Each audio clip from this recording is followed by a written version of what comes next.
आइए राम लक्ष्मण परशुराम संवाद का द्वितीय भाग की व्याख्या मैं कर रहा हूँ। आप इसे सुने और इसे जो समस्यागत प्रश्न होंगे, पाठगत प्रश्न होंगे, उसे आप बताएंगे।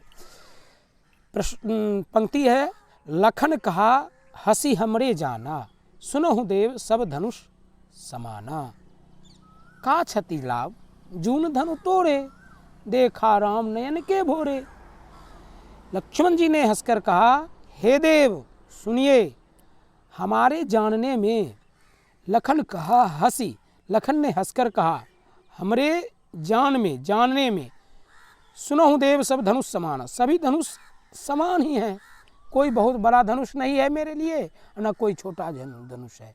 का क्षति लाभ जून धनु तोड़े, क्या इससे लाभ है या हानि है आपको?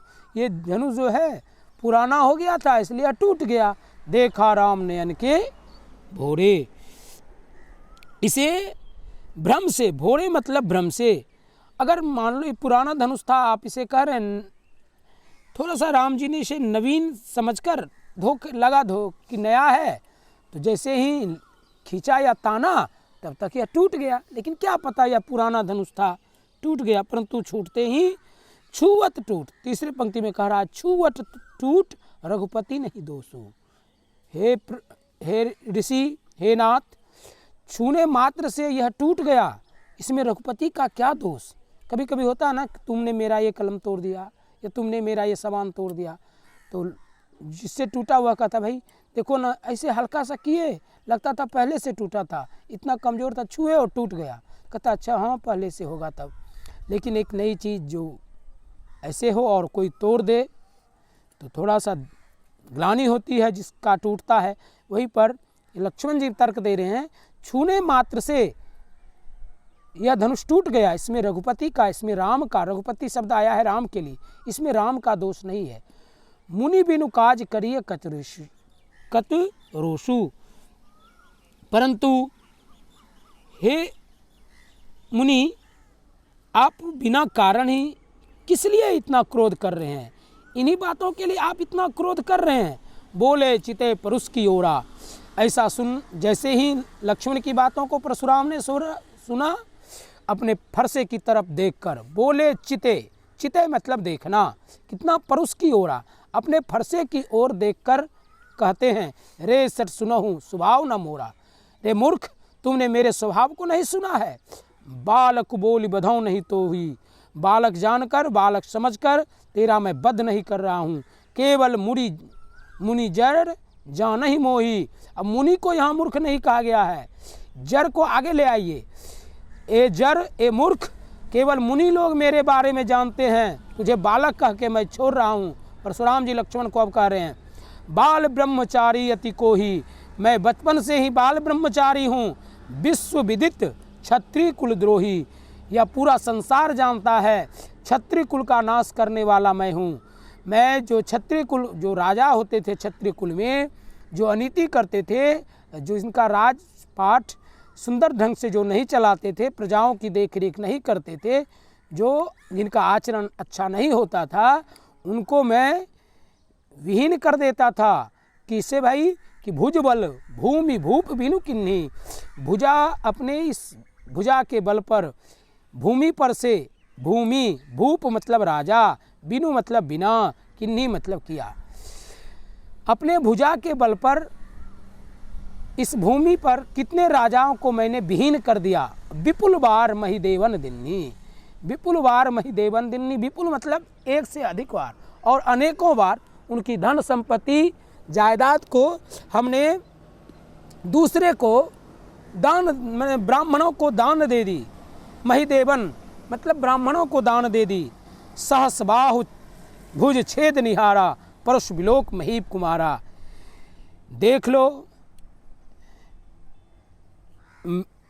इसी छेद निहारा, छेद निहारा मतलब काटना या छेद करना, काट देना, खंडित कर देना। किसका? तो सहस बाहु भुज, सहस बाहु के, सहस बाहु जो थे एक राक्षस थे, एक बहुत ही विशालकाय जिसमें की 1000 भुजाएं थी, उसके भुजाओं को काट मैंने इसी फरसे से काटा है। परसु विलोक महीप कुमारा। हे राजा के पुत्रों, तुम जिसके भी पुत्र हो, देख लो इस फरसे को। इसी फरसे से मैंने सहस्त्रबाहु के हजारों हाथों को छेद निहारा कर दिया है, इन्हीं काट डाला है। मातु पिता जनि सोच बस, करस्य महिष किशोर। तुम ऐसे जो बोल रहे हो, अगर मैं तुझे मार दूंगा तो तुम्हारे माता पिता सोच में पड़ जाएंगे कि क्या किया इन्होंने। गर्वन के अर्भक दलन, परसु मोर अति घोर। मेरे इस फरसे से तो गर्भ में पलने वाला बच्चा भी डर से मर जाता है, उनका नाश हो जाता है। तुम अपने माता पिता को सोच के बस में ना कर, मेरा फरसा बड़ा भयानक है, इससे तू डर। यानी अपने वीरता और अपने फरसे की व्याख्या परशुराम जी लक्ष्मण के ऊपर के शब्द व्याख्यान के संदर्भ में उत्तर दे रहे हैं। अब आइए नीचे ले चलते हैं, मैं आपको नीचे की पंक्तियों पर ध्यान दें।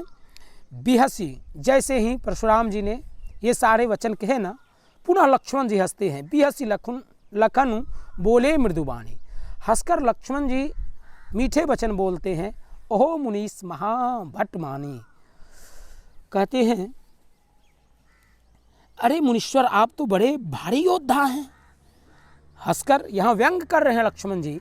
बिहसी लखन, एक तरफ वो गुस्से कर रहे हैं, एक तरफ हंसकर ये बोल रहे हैं। तो क्या कहता है, तो उनको लग रहा है हंस के बोले दुर्जना, तो लक्ष्मण यहाँ बड़ा दुर्जन दिख रहा है, अशिष्ट लग रहा है, अशिष्टता दिखा रहा है। बिहसी लखन बोले मृदुवानी, ओहो मुनीस महाभटमानी। अरे ऋषि, अरे महात्मन। हंसकर लक्ष्मण जी कहते हैं अरे महात्मन, आपके हंसकर मधुर वचन बोलते हैं, यानी यहाँ व्यंग है। मधुर वचन में कहते हैं ओहो मुनीस महाभटमानी, लगता है आप बहुत बड़े भारी योद्धा, आप अपने को बड़ा भारी योद्धा समझते हैं। ओहो मुनीस महाभटमानी, मानी मन मानना। आप अपने को ओहो मुनीस महाभट मानी, हे मुनीस आप अपने को महाभट, बहुत ही महान शक्तिशाली योद्धा मानते हैं। मानी मतलब समझना, मानना। पुनि पुनि मोह दिखाव कुठारू, अपने को बहुत बड़ा सुपर पावर समझते हैं ना आप। और क्या बार बार ये कुठार दिखाकर पुनि पुनि, पुनि पुनि मतलब पुनि पुनि का अर्थ है यहाँ बार बार, ठीक ना, बार बार या अधिक बार, बार बार मोही दिखाव कुठारू, और मुझे यह कुठार दिखाते हैं। जिस प्रकार कोई चाहे कि फूंक कर पहाड़ को उड़ा दे, यह संभव नहीं है, उसी प्रकार हम डरने वाले नहीं हैं। अब क्षत्रिय रघुकुल की का जो ध्वज था, लक्ष्मण जी थोड़े से गुस्से में आते हैं और फिर वो अपनी व्याख्या करते हैं। यहाँ कुंवरवतिया को नाही, यहाँ कोई कुंवरवतिया नहीं है, कोई वह कोमलवतिया नहीं है।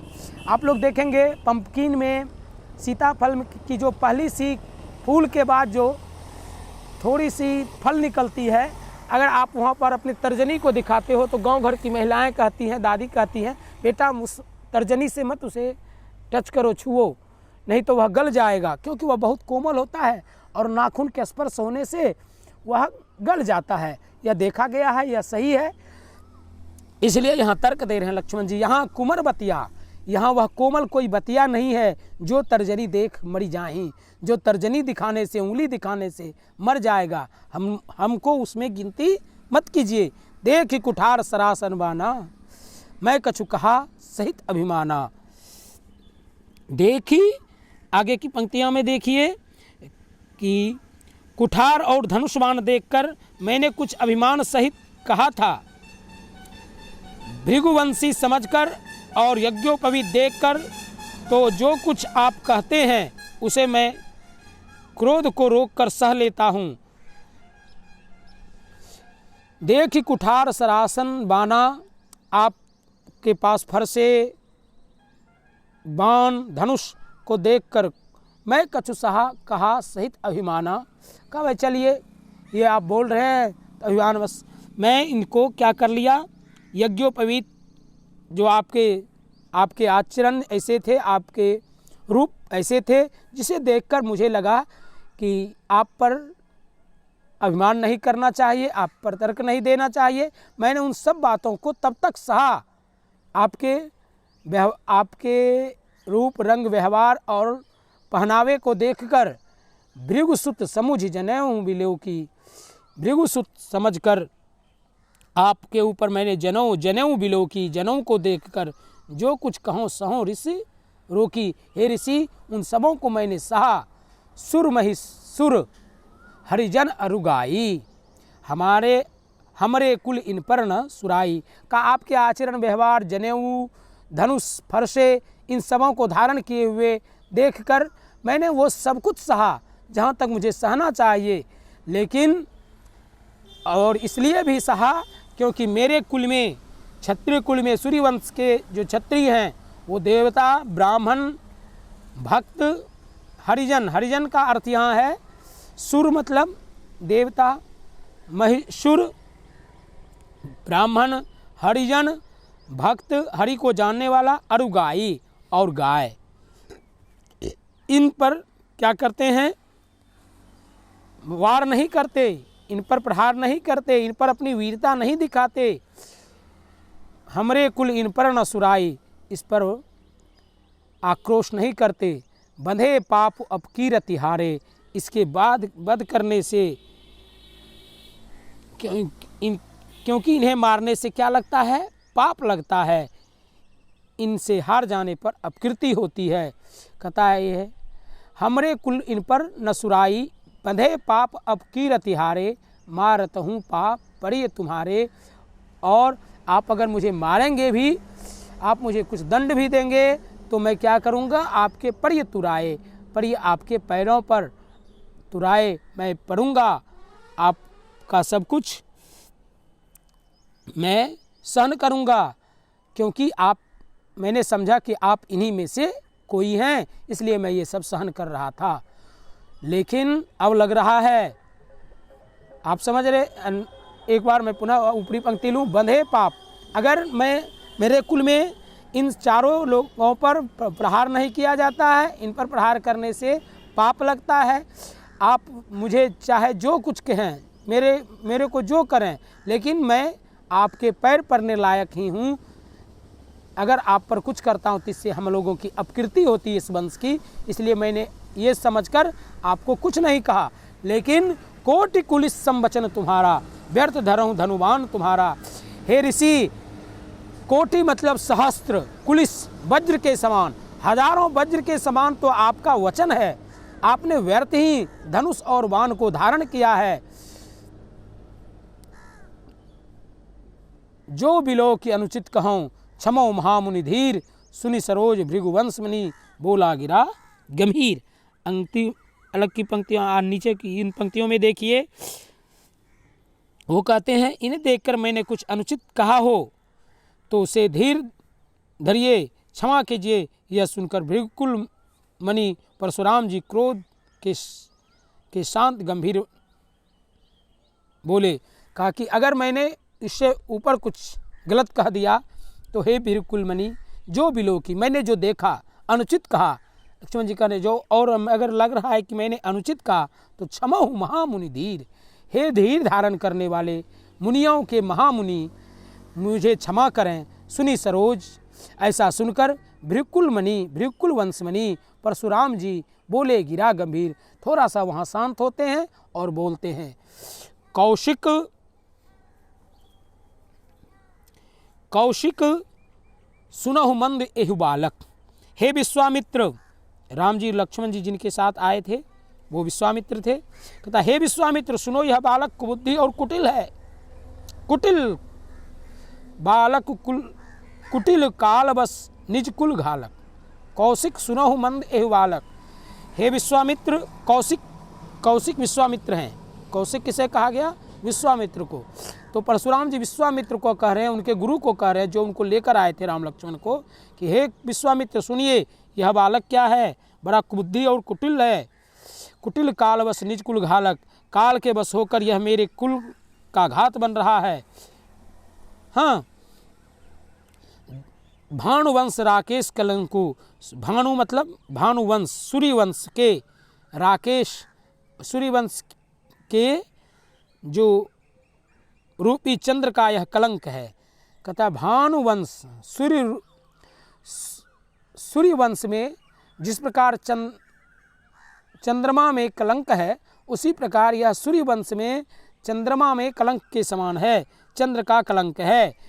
बिनु निकट निरंकुश अवधु अशंकु, यह बिल्कुल उदंड, मूर्ख और निडर है, डरने वाला भी नहीं है।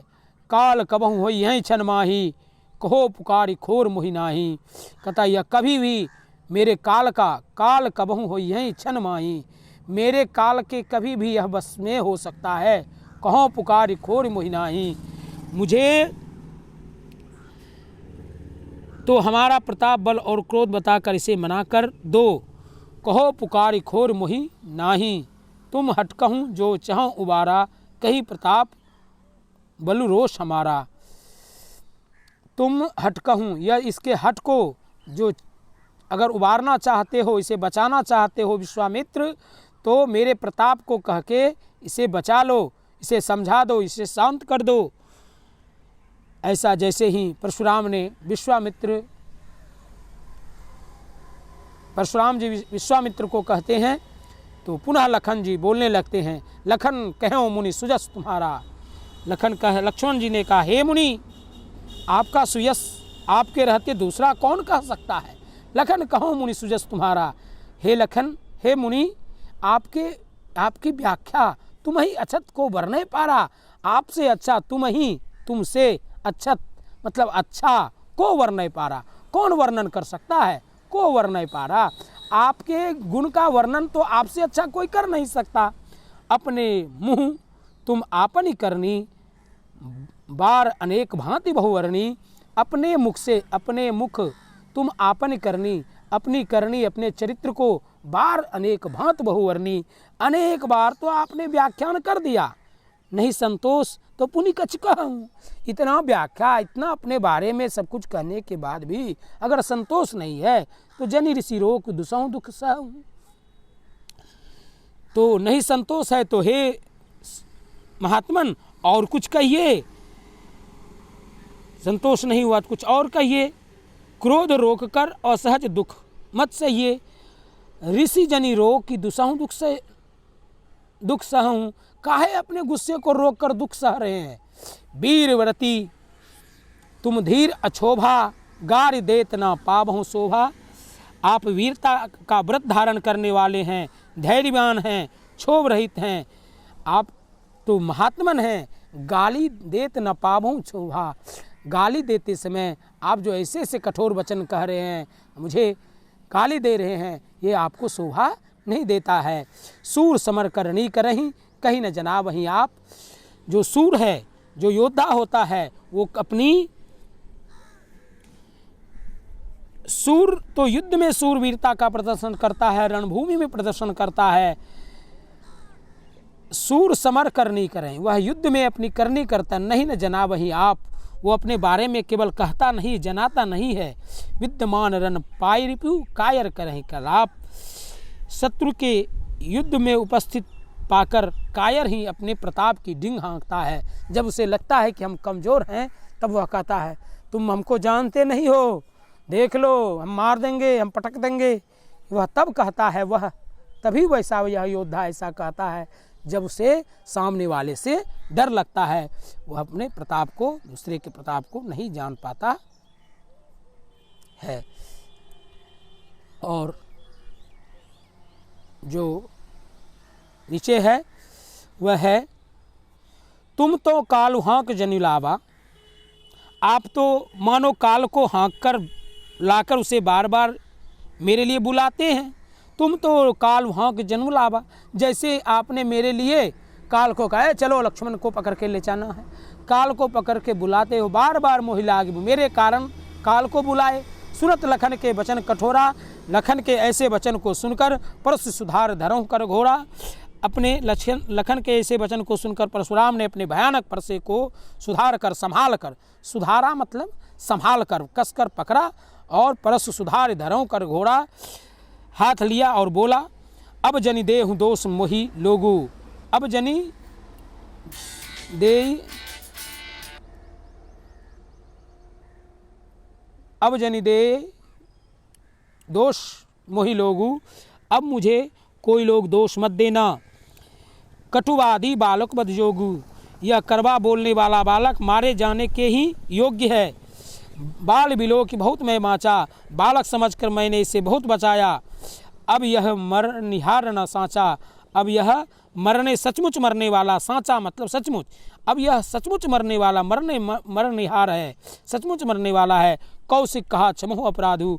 हे विश्वामित्र जी, विश्वामित्र जी ने कहा, कौशिक कहा, ऐसा देखकर, इतना गुस्सा देखकर अब विश्वामित्र जी कहते हैं, कौशिक कहा, क्षमो अपराधु। हे परशुराम जी, इसके अपराध क्षमा कीजिए। बाल दोष गुण गण ही न साधु। आप साधु हैं और साधु बालक के गुण दोष को मन में नहीं रखते हैं। खर कुठार में अक और करुण को ही आगे अपराधी गुरुद्रोही। बालकों के दोष और गुण को साधु लोग नहीं देखते। परशुराम जी बोले, तीखी धार का कुठार मैं दया रहित और क्रोधी या गुरुद्रोही और अपराधी मेरे सामने उत्तर दे रहा है। खर कुठार, ऐसे कुठार को देखकर अकरुण को ही यह आगे अपराधी गुरुद्रोही, यह गुरु का भी अपराधी है। देत उतर छोरे बिनु मारे। यह ऐसे उत्तर दे रहा है मेरे बातों का कि इतने पर बिना मारे ही पर इसे मैं, इतने पर भी मैं इन्हें बिना मारे छोड़ रहा हूँ। सो हे विश्वामित्र, क्यों छोड़ रहा हूँ विश्वामित्र पता है? कहता, उत्तर देत, ऐसे मेरे वचनों का यह उत्तर दे रहा है कठिन से कठिन और डर नहीं रहा है मेरे से। यही मैं इसलिए छोड़ रहा हूँ, केवल कौशिक शील तुम्हारे। हे विश्वामित्र, तुमसे शील है, तुमसे मुझे प्रेम है, तुम्हारे प्रति मेरे हृदय में दया भावना है, इसलिए मैं इसे अभी तक छोड़ रहा हूँ। न तो यही काट कुठार कठोरे, नहीं तो इस कुठार से मैं इसे कब काट दिया रहता। गुरिन उरिन हतहूँ श्रम थोड़े, और गुरु के ऋण से मैं कब थोड़ा सा उरिन हो जाता। गाद सुनू यह हृदय हसी, मुनि हार ये सूझ। अय मैं खार न उखमयूँ, अजहूँ न बूझ अबूझ। किंतु गाद सुनू यह हृदय हसी, किंतु यह फौलाद से बनी हुई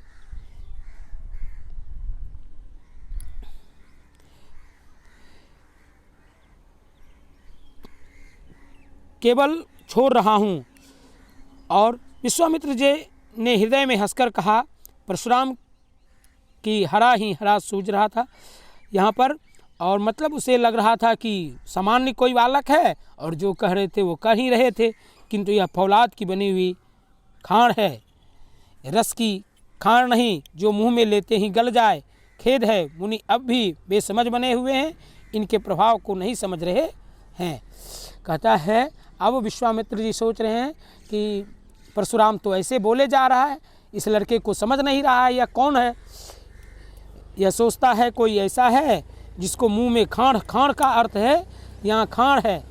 इनु केवल गाज सुनो खाड़, अखमय खाड़ ना उखमयूँ, अजहूँ न बूझ अबूझ।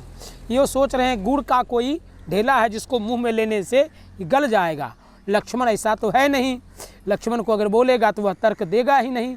अब इसे, इस गाध सुनु को अब विश्वामित्र परशुराम को समझाना होगा, बताना होगा। आगे की पंक्तियों में गौर करें। कहूँ लखन मुनिशील तुम्हारा, लक्ष्मण जी ने कहा, हे कहूँ लखन मुनिशील तुम्हारा। फिर लक्ष्मण जी कहने लगते हैं,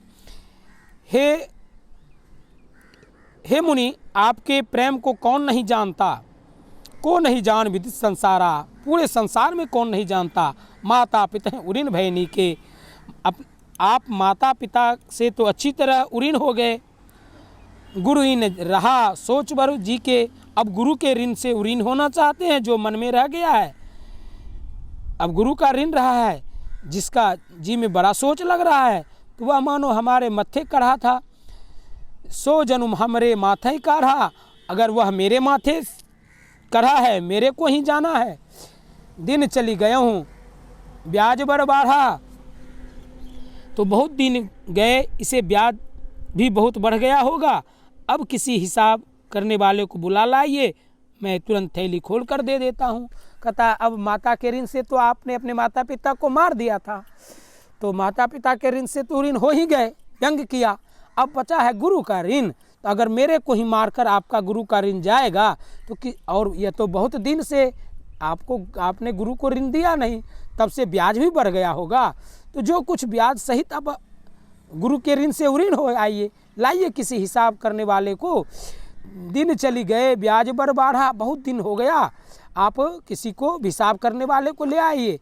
अब बनिए व्यवहारी बोली, अब और मैं इसे ब्याज सहित जो भी होगा मैं आपको दे दूंगा। लक्ष्मण जी के कहता अब अनिह व्यवहारी बोली, तुरंत देहूँ मैं थैली खोली और उन लोगों को बुला लाई, हिसाब किताब कर देंगे, कितना ब्याज हुआ मैं थैली खोलकर खुले मन से मैं आपको दे दूंगा। और यह वचन, यह व्यंग वचन, ये इतना दूर जो व्यंग वचन हुआ इनके वचनों को सुनकर तुरंत पुनः परशुराम जी यहाँ से गुस्से में बोल रहे हैं, सुन कटु वचन कुठार सुधारा। फिर इस कठोर वचन को सुनकर अपने फरसे को संभार लेते हैं और हाय हाय सब सभा पुकारा। सभी सभा के सभी राजा महाराजा हाय हाय करने लगते हैं, बचाइए, शांत होइए, भृगुवर परशु देखावहु मोही। हे भृगुवर, हे परशुराम जी, मुझे आप फरसा दिखा रहे हैं, पर हे राजा के शत्रु, मैं ब्राह्मण समझकर बचा रहा हूँ। भृगुवर परशु देखावहि मोही, विप्र विचारी बचाओ नृप दोही। आप मुझे फरसा दिखा रहे हैं, लेकिन मैं ब्राह्मण समझकर आप जो राजाओं के द्रोही हैं, राजाओं के प्रति जो आपने द्रोह किया है, मैं ब्राह्मण समझकर आपको बचा रहा हूँ। मिले न कबहू सुभट रण गाढ़े, आपको रणभूमि में द्विज देवता धरहि के बाढ़े। कहता कभी भी आपको समर भूमि में वीर योद्धा नहीं मिला है। मिले न कबहू सुभट रण गाढ़े, सुभट मतलब सुदृढ़ योद्धा, द्विज देवता धरहि के बाढ़े। हे ब्राह्मण देवता, आप घर में ही बड़े हैं, यह सुनकर अनुचित है कहकर सब लोग पुकारे। मिले न कबहू सुभट रनवारे, द्विज देवता घरें के बारे। हे ब्राह्मण देवता, आप घर में ही बड़े हैं, समर में बड़े नहीं हैं, आप केवल व्याख्यान करते हैं। लक्ष्मण के ऐसे वचन को सुनकर अनुचित कहें सब लोग पुकारे। सभी लोग कहते हैं यह अनुचित है, यह अनुचित है, यह महात्मा है, लक्ष्मण को ऐसा नहीं कहना चाहिए। रघुपति सही नहीं लखन निवारे। रघुपति ने, राम ने अपने नयन से, तिरछे नयनों से इशारा किया और लक्ष्मण को दूर हटने के लिए कहा। जाकर लक्ष्मण बैठता है। लखन उतर आहुति सरस, लक्ष्मण को रोक दिया। लक्ष्मण के उत्तर से जो आहुति के समान परशुराम के ज्वाला में, अग्निकुंड में लक्ष्मण का उत्तर जो आहुति के समान पड़कर उस ज्वाला को और धधका रहा था, उस ज्वाला को शांत करने के लिए रघुपति आगे आते हैं। सरस भृगुवर कोप कृशाणु, परशुराम जी के क्रोध रूपी अग्नि को बढ़ते देखकर रघुकुल के भृगु कोप कृशाणु, रघुकुल के सूर्य श्री रामचंद्र जी आगे आते हैं। परी देख जल संवचन बोले रघुकुल भानु, और जल के समान वचन यानी शीतल वचन बोलकर उनके गुस्से को शांत करते हैं। और इस प्रकार यहाँ गुस्सा शांत होता है। आगे का प्रकरण 1 मिनट में और समझा दूं। अगर आपको इसकी विशेष जानकारी लेनी है तो आप रामचरितमानस के बड़े साइज में 200 नंबर पेज जाएंगे और बालकांड के 271 दोहा से लेकर 285 दोहे तक इनकी संपूर्ण व्याख्या है। अगर इस प्रसंग को आप और अच्छी तरह समझना चाहते हैं तो उन दोहे और चौपाइयों को आप वहाँ पढ़ेंगे तो आप और क्लियर हो जाएंगे। और अगर इसमें कोई समझ में नहीं आई हो तो आप मैसेज करेंगे। सबों को बहुत बहुत धन्यवाद, आशीर्वाद, बहुत बहुत इसको जी